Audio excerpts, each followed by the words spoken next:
Sometimes you actually save their lives by putting them in jail. It's a cold truth that is difficult sometimes to swallow. Sometimes you have to protect people from themselves. The Honorable MP for the town of St. George talks about corporate crime and tax crime and little man crime and poor man crime. All crime is crime. But more importantly, Mr. Speaker, more importantly, I don't know how killing someone with a fire could ever be classified as insignificant. I don't know where maiming someone with a firearm could ever be classified as insignificant. What is the value of a firearm? What is it made for? It is made to kill.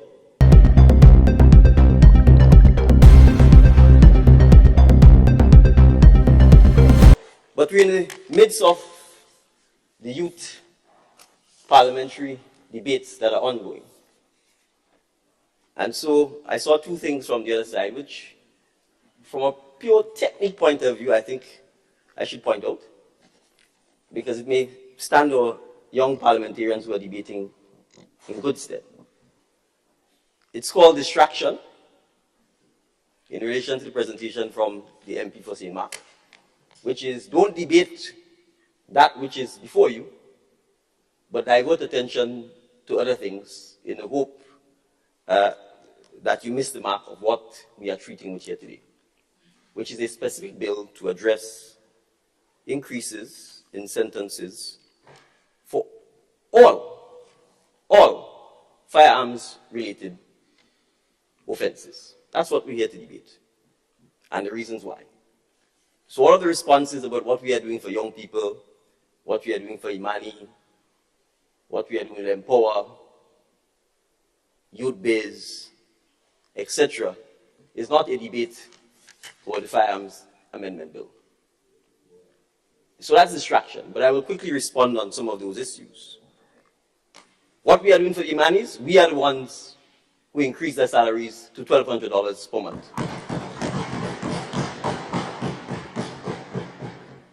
What are we doing for the young people on youth biz? There are at least 65 of them who have gotten soft loans and training programs that are ongoing.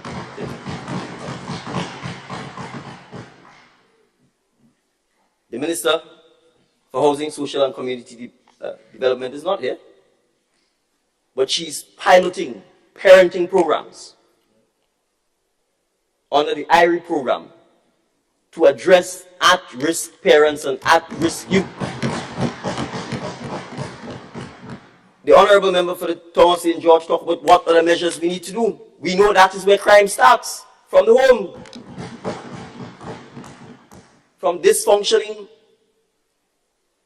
families, from young men and women with no parents, or parents with poor parenting skills who themselves can't even cope with the challenges of life, much less parenting. And that is why the Minister for Social and Community Development has been at pains to champion the need for ensuring that in some cases we have to teach parenting, and she has been piloting that. What are we doing? We signed a memorandum of agreement with the Maria Holder Memorial Trust in Barbados to build the Father Malikan home, to rebuild a building there, to treat with young men who otherwise don't have a place to live. But that's not what the debate here is about this morning. So perhaps my distinguished and experienced colleague from St. Mark has not appreciated that yesterday marked 2 years since I was sworn in as Prime Minister. And she's missed the enormous amount of time we spent reporting to the nation at the various town hall, the last of which ended at around 11 o'clock last night in St. George, Northeast, where we were reporting about what we are doing in relation to the young men. Frontline. Well, crime doesn't begin and end in the magistrate's court in St. George's or St. Andrew or Carriacou. Crime takes place in the streets of Grenada, in the villages of Grenada. And being a criminal defense attorney doesn't make you, as compared to the rest of us or the rest of the citizens, any more on the front line of crime than we are. So a stone's throw away from where the young man was executed in Snow Corner is where myself, the Minister for Mobilization, Implementation and Transformation, and the MP for South St. George, and the MP for Northeast, where this crime happened, We were there on Saturday afternoon talking with the young men. They said to me, in the entire history of Grenada, no politician, no prime minister, no minister has ever come to them where they are, in their homes, in their streets. They said, that one passing the black van, you might go up in Benham or Willis. And if he was there, you would have thought it was a paramilitary exercise. So, Mr. Speaker, to the young parliamentarians watching the debate, this debate is about the Firearms Amendment Bill number 2, and specifically the amendments to the sentencing surrounding the Firearms Bill. So, when you can't address the subject, you will engage in distraction, throw mud, and hope something sticks. It's a technique. If the other side isn't paying attention, you might get away with it. But we are paying attention. The next technique is, if logic and reason fails, resort to passion and emotion.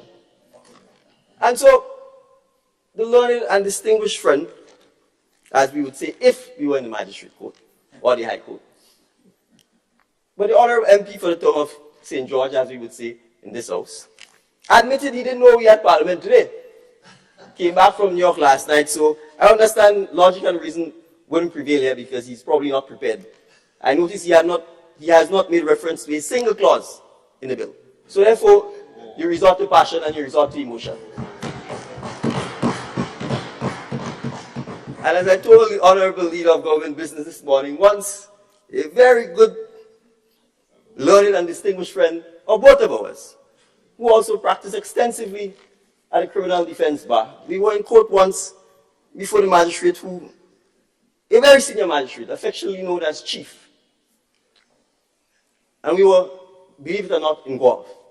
And the magistrate court in Guelph always has a certain theater to it. And there was an impassioned plea by defense counsel on behalf of his client. And the magistrate, somebody looked at him and said, "You talk good. You talk real good. But I will set up your client."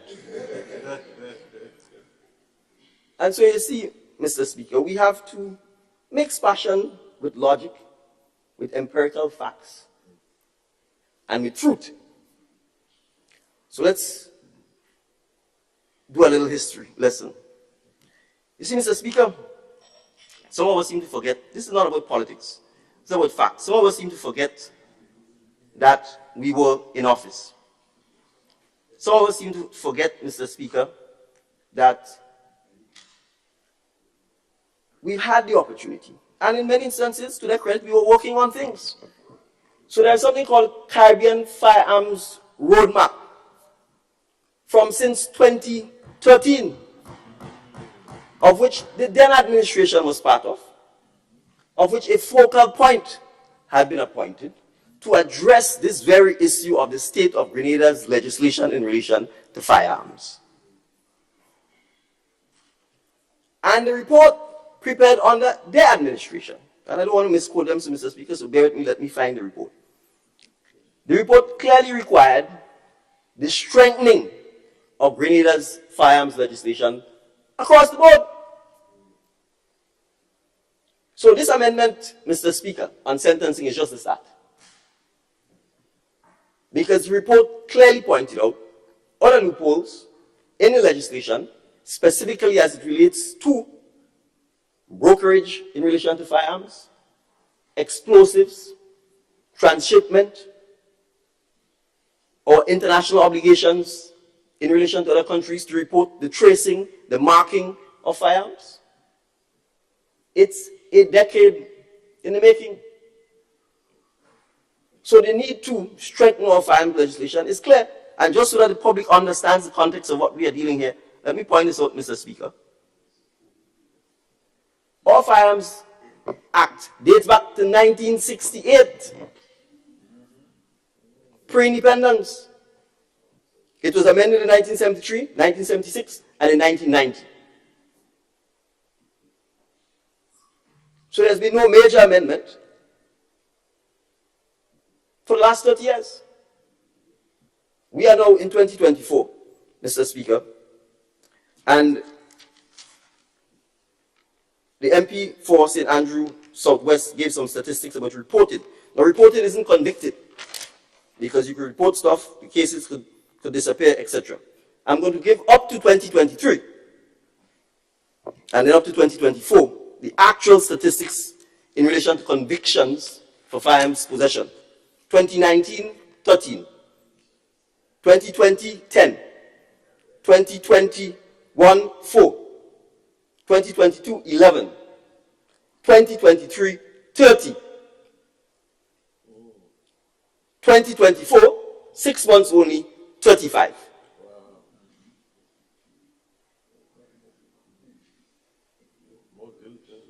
Right?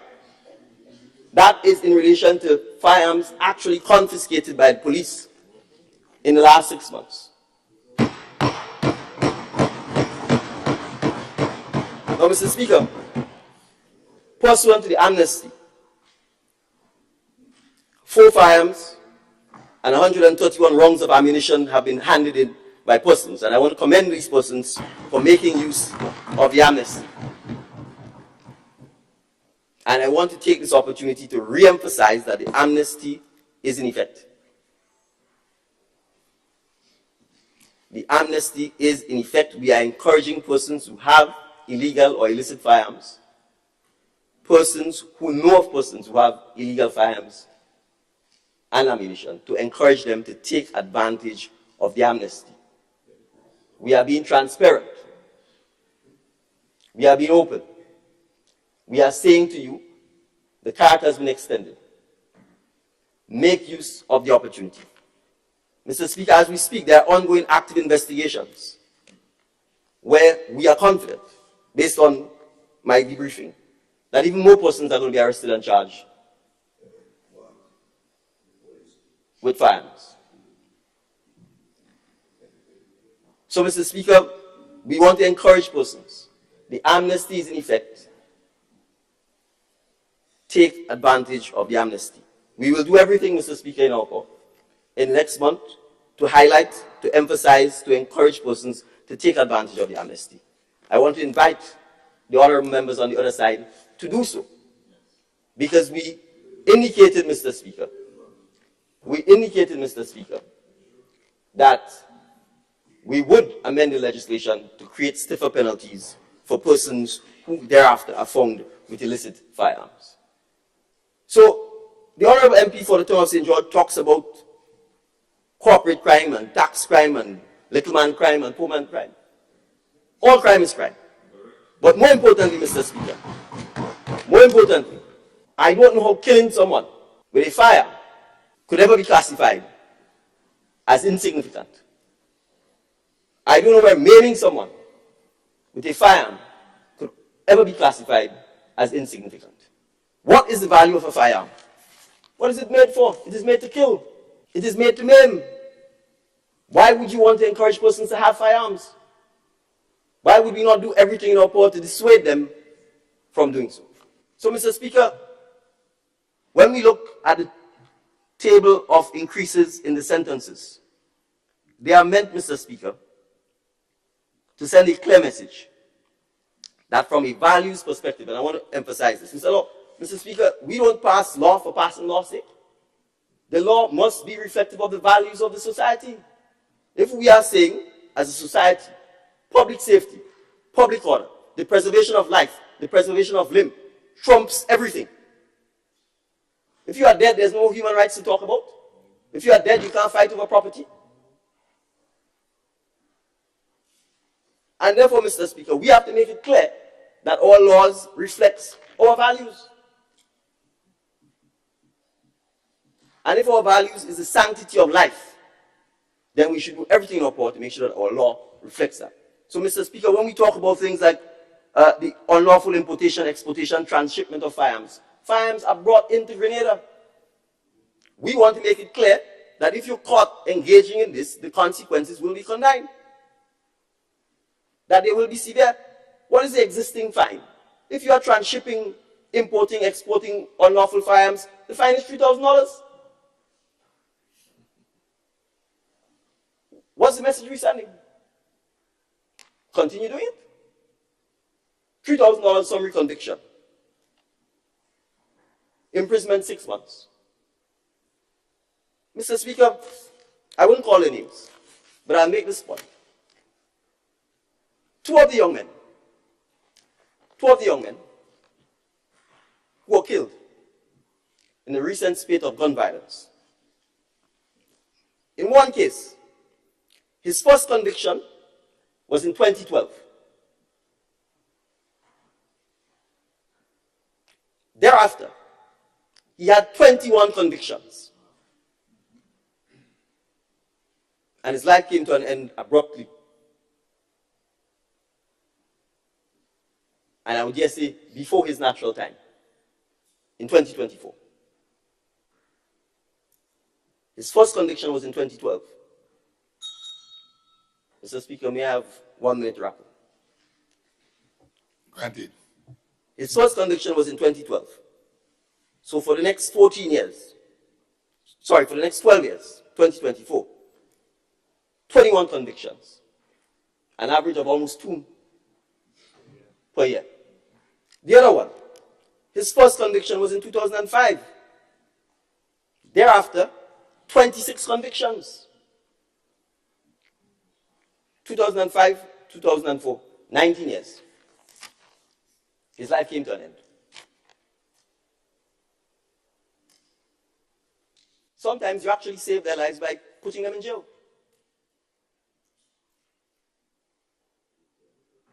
It's a cold truth that is difficult sometimes to swallow. Sometimes you have to protect people from themselves. So, Mr. Speaker, I want to re-emphasize, as it was so clearly put by the MP for St. John, that this is simply one of the tools to combat the consequences of the illicit proliferation of firearms and the use of firearms within Grenada. And this is part of a broader regional strategy, Mr. Speaker, that we are treating with. I obviously don't have time, but there are lengthy reports coming from CARICOM Impacts that speaks to the trafficking of firearms, the impact it has had, and the measures that we need to take from a public health safety point of view, from a collaboration with our colleagues in the region, including, as you may be aware, Mr. Speaker, some of our countries have joined a lawsuit in the United States, brought by Mexico, against the gun manufacturers in the United States, because that is where the firearms are coming from. So, Mr. Speaker, I am grateful for the indulgence that you granted to me, and I too strongly recommend and support the enactment of the bill. Thank you. Thank you, Honorable Prime Minister.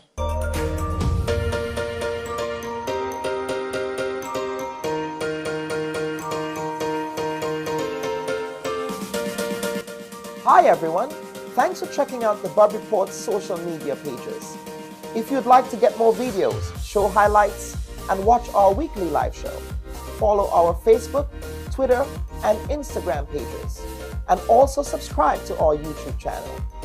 You can catch repeat episodes on Wednesdays at 4 and 5 p.m. respectively on CRFM Radio and GBN TV in Grenada.